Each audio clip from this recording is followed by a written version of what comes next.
We can start laughing. Hey, world. Shoot. I'm like in a giggly thing, and I'm having a hard time stopping. We're like, just press play. Yep. I have Tourette's. Anybody that grew up with me knows it. I have some serious tics, and they've never gone away, but I've learned to control them. But sometimes when they come, they just come. They've been on some videos. I don't think... Whatever. Yeah. But they've been bad today. But... yeah, so we were just kind of laughing about it. Yeah, I mean, what can you do? We spent the last minute trying to get played because I couldn't stop one. But, yeah. In high school, it was really bad. I would... sometimes they were vocal. And one of my favorite teachers, Miss Vetrano, she'd just say, Corey, go to the Commons. She'd just send me out because I'd just be like, blah! And everybody in the room would be like, whoa, he just really said that. So. And you can't control it, like, it blew out. Yeah. Oh, God. Yeah, it was my vocal, like, tics. Those only... I think I took advantage of those because they've never really been bad, but I think when I wanted out of the room because I was having, like, muscular tics, I vocalized one so I could leave and go tick out on my own. But, yeah, people in high school that I was good friends with, they knew. And they'd make fun of me and they'd do their things. A lot of people have Tourette's, though, that you wouldn't even know, you know? Yeah. So something that has really been coming up on my mind a lot lately, and it probably goes a lot along with that, is obsessive-compulsive disorder. Like, I think since we started recording, it's been like 8 months that we've been doing this. And so it's like been like a video blog that we're able to watch ourselves and see all of our just crazy things that we talk about and say and just I mean, it's interesting being able to watch myself and learn from myself what my issues are. And I recognize lately, like, really a lot, just my obsessive compulsiveness with my whole life. I mean, it's truly everything in my life I get really obsessive about.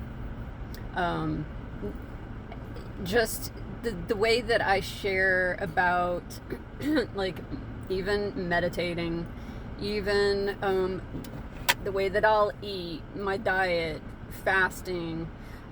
Now, all these things are great things that I love challenging myself because they've been teaching me so much about myself.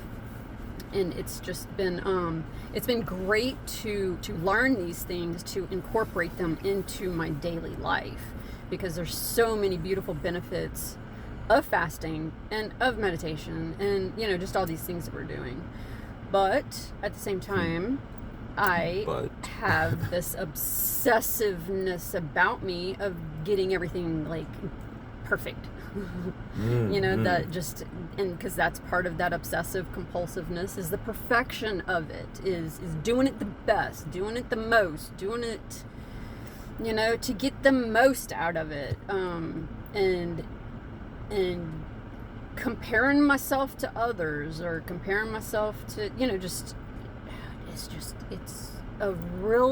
it's a mental disorder. I don't know if it's I don't know what it is, but it is a mental pattern that I have had my whole life. And it's one of those things that, like, whenever it's a way of thinking that you've always been like this, like, how do you even change it? It's because it's so deep. But that's what I'm loving about doing these recordings, is that I see it. And I don't know if I would have ever seen it the way that I see it now that we're doing this. So now that I see it and I'm aware of it, I'm recognizing it now more in my life. And so I'm now aware And I feel like the meditation and just practicing being present and being now and being aware of my thoughts, I'm really picking up on these behaviors and these ways that I think and the way that I get obsessed about stuff. Mm-hmm. So Yeah, it runs deep in our family. At least for the two of us, I can speak. I can say, yeah, I have got some serious OCDs.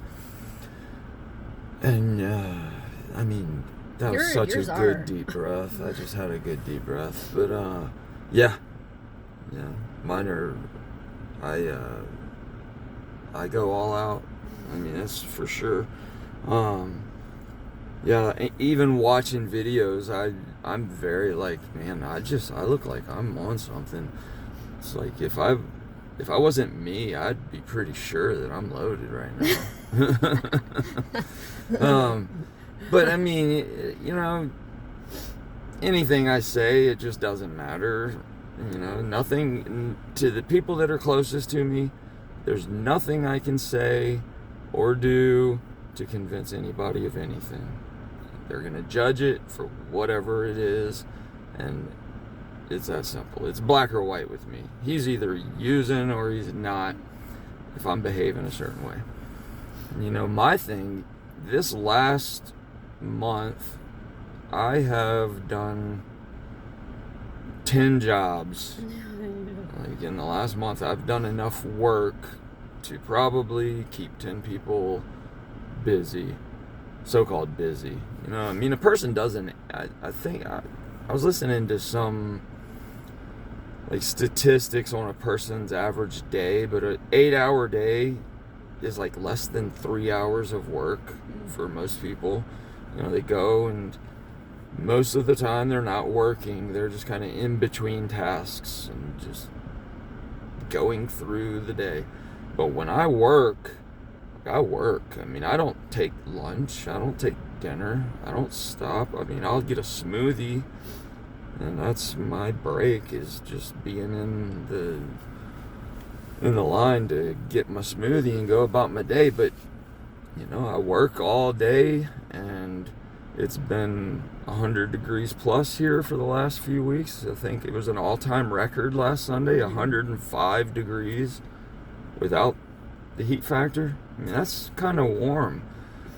And to be outside all day working in that, you get really dehydrated.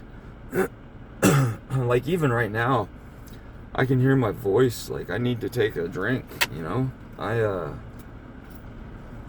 I get really dehydrated. I can drink 20 bottles of water. I looked behind me because I always have my water behind my seat. But I mean, I'll chug a whole bottle of water. I'll chug them all day long, and I barely even go to the restroom because I mean, I've gotten home before, and you can literally just wring the sweat out of my shirt, and it's like just completely wet.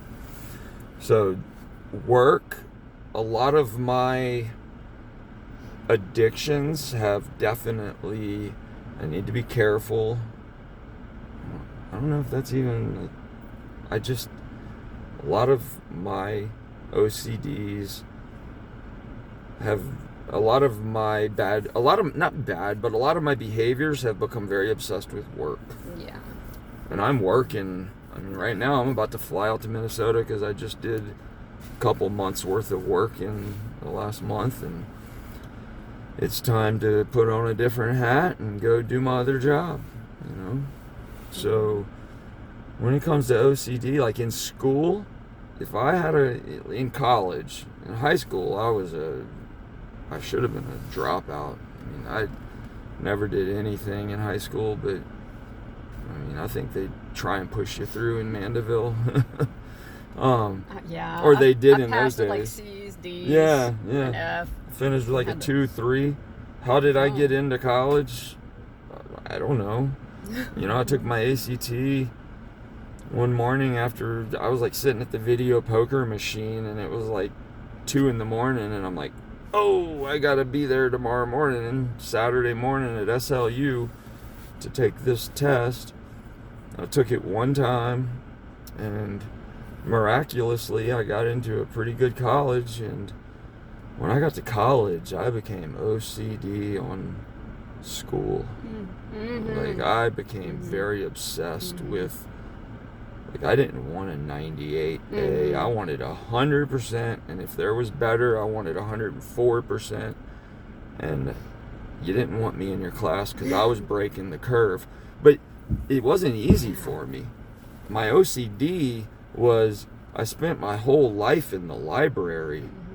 I'd study for hours, and if yeah, that's so amazing, because I was the same way. Like high school, I never studied. I never did it. I studied. I remember I studied one time and I aced. I got because I could remember studying, and I got 100, and I was like, oh my gosh, I got 100 on something. But college, like, I studied. Like, I was the same way. Just nonstop studying so much in college, and I did really well.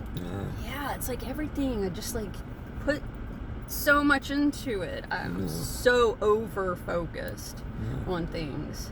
I'm sorry, I didn't mean to cut you off. You didn't cut me off, but just the last thing on that with school, I knew that my education wasn't going to do anything for me. Like, my degree and getting my degree, I already knew that once I finished, I was going to be an entrepreneur. I was going to start a business. I knew that. And so my senior year, I had one semester left, and I was this close to saying, I want to just say that I went all the way through school, and with one semester left, I quit.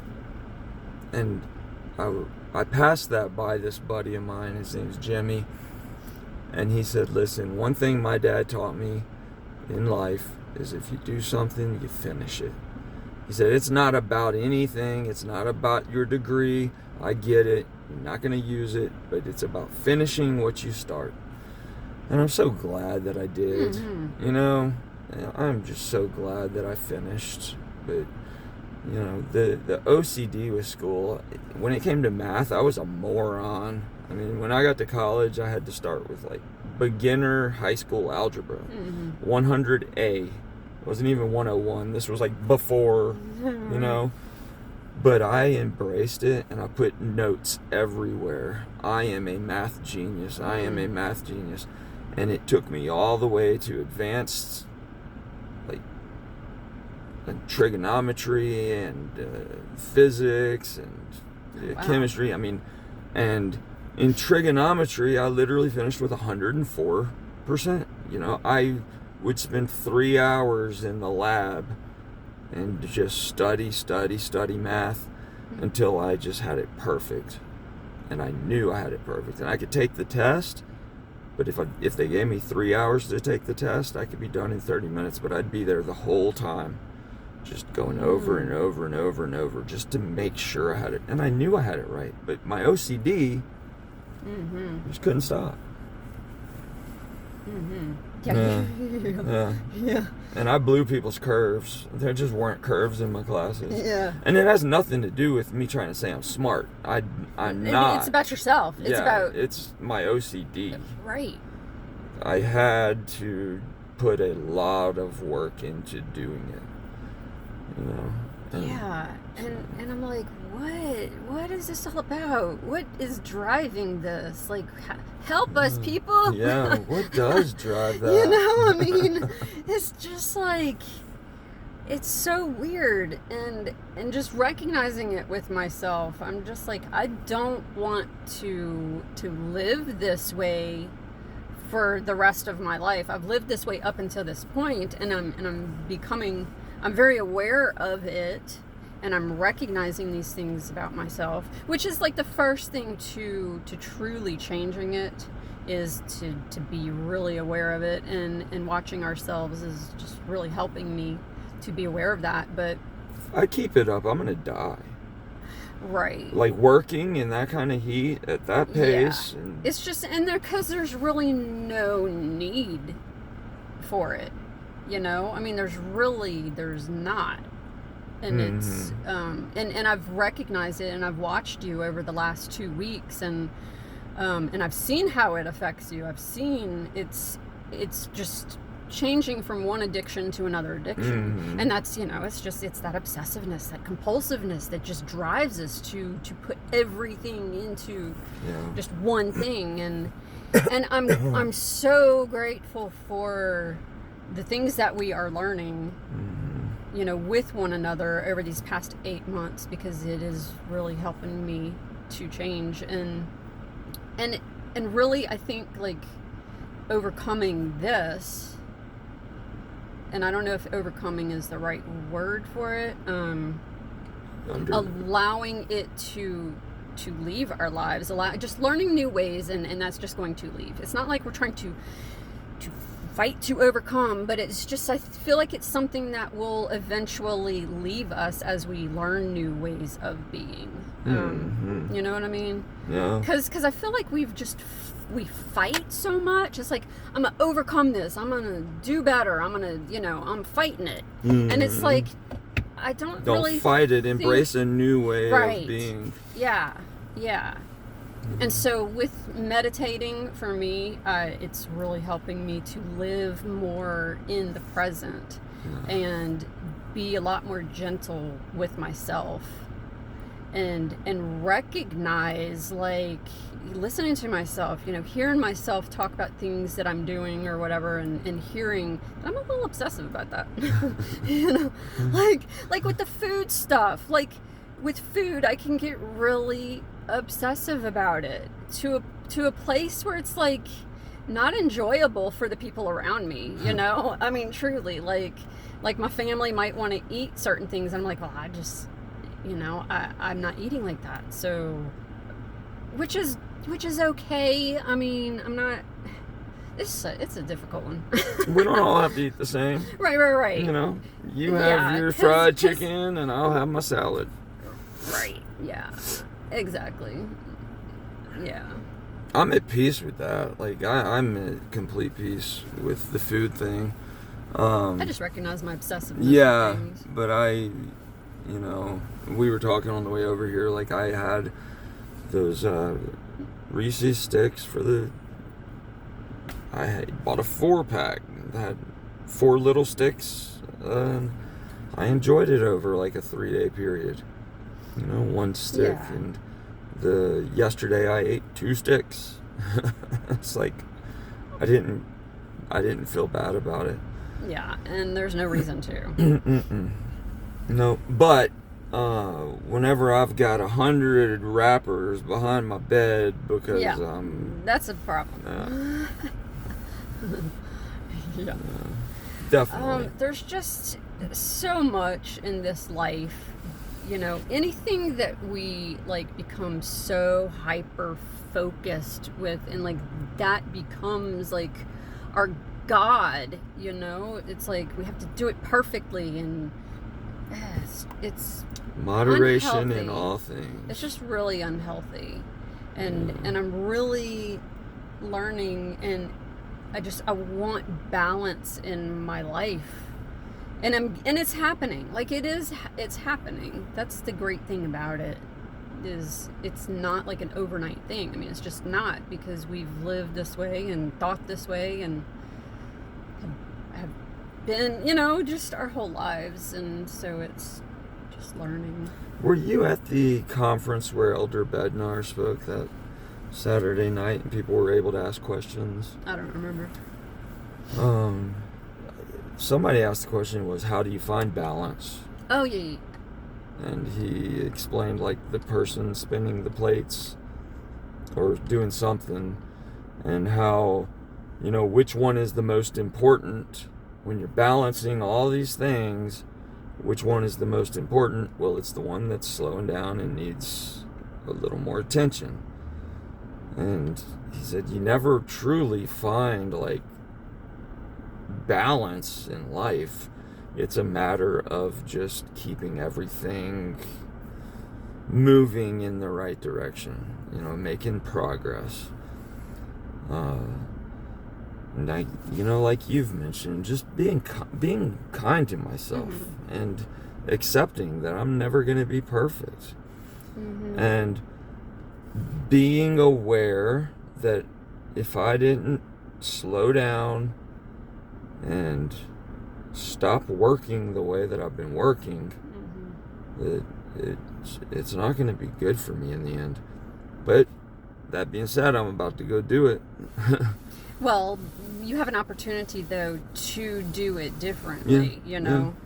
Because I mean, like you said, you've mentioned even on our last video how you woke up the other morning and didn't even pray or meditate, you know, and so it's staying consistent with those things that continue to bring that peace into our lives. Yeah, that's one good thing about my job in Minnesota is I do have a very good routine, waking up, meditating, or thinking, as Cody likes to call it, deep thinking.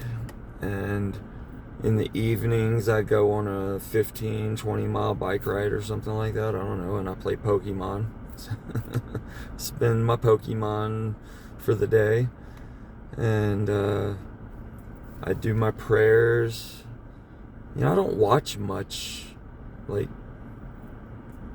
binging on, like, Netflix stuff. It's like, now I can do, like, an episode and not watch it for a while and watch another episode. And it's like, wow. I was thinking about cartoons the other day, how we used to have to be in front of the TV at 7 o'clock on Saturday morning, and today kids don't have to do that. You know, they just get up when they want.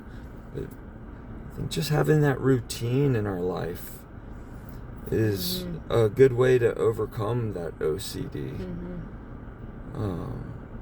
Because, you know, like, I'd get clean in the past, and people have even said, like, here's another miracle, here's another time, but it's different this time, which every time is different. But I mean, we've never done this. Yeah, no, I mean, there is so much different. There just is. And the routine thing is so important. Just that consistency, and it's important in my kids' lives too, so that's something that I'm working towards. Hopefully that is something that we can all get on the same page with in my life. But I think that having that routine will help a lot with the OCDs. And all the things you've done, doing those, but realizing that you don't have to do so much of it, I guess. Right. You know? Yeah. Meditating every day is important. It is. But saying I have to do it every day for an hour, right, not so important. Right. Yeah, exactly. But daily meditation is important. I really do like giving myself challenges, though, it's because great to achieve goals. Because it helps me to be consistent, and it helps me to show up even whenever I don't want to. And so it helps to get a habit into my life. They say it's something like 20-something days to create a habit. Yeah.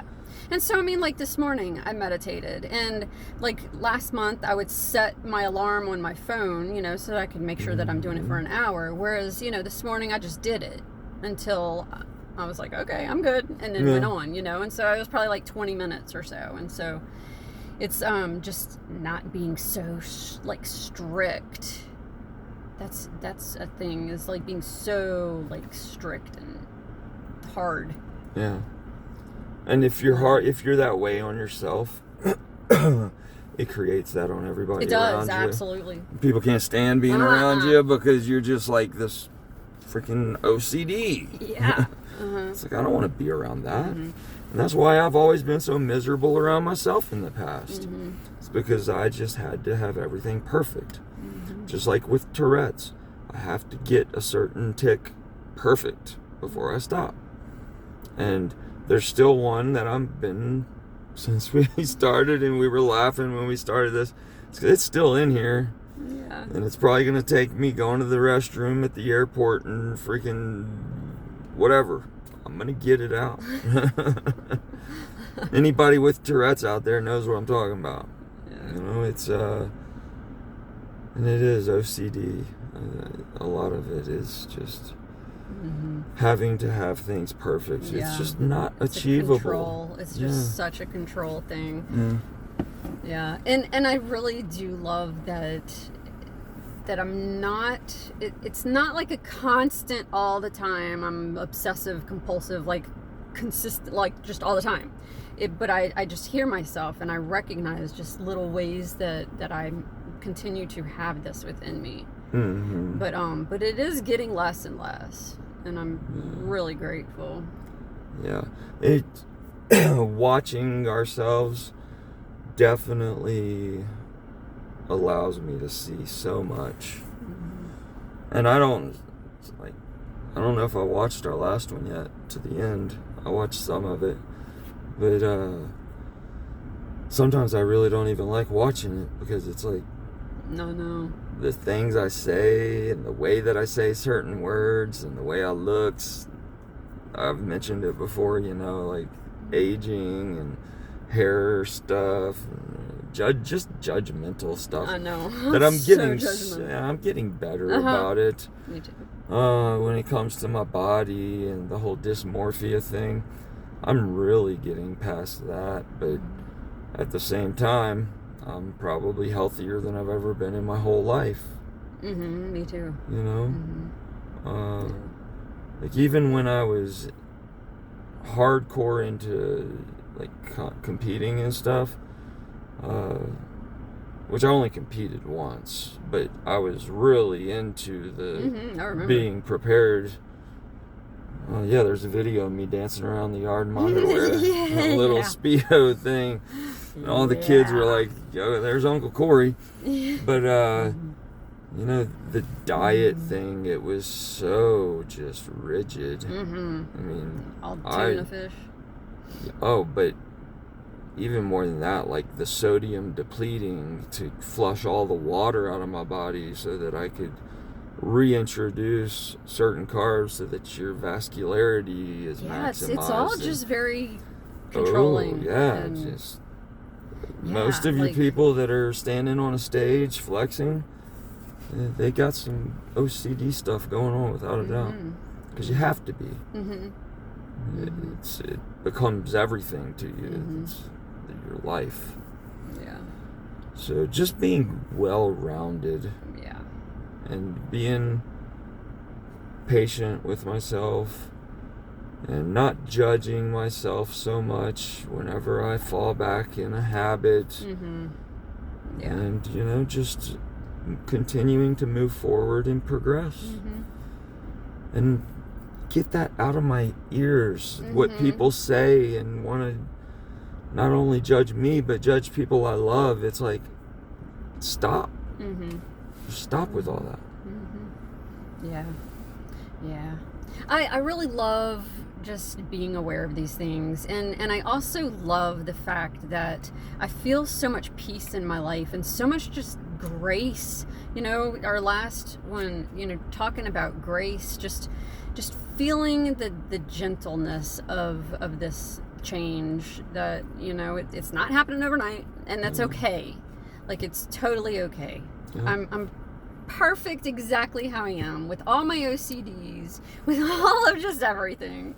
I mean, God is working on me in front of all of y'all, and it's just part of it, and so it's great. I love it. It is. Life is so good. Love y'all. Right. I'm out. All right. I'll be back in a couple weeks, 20 days. So. Yeah. Love y'all. Bye, y'all.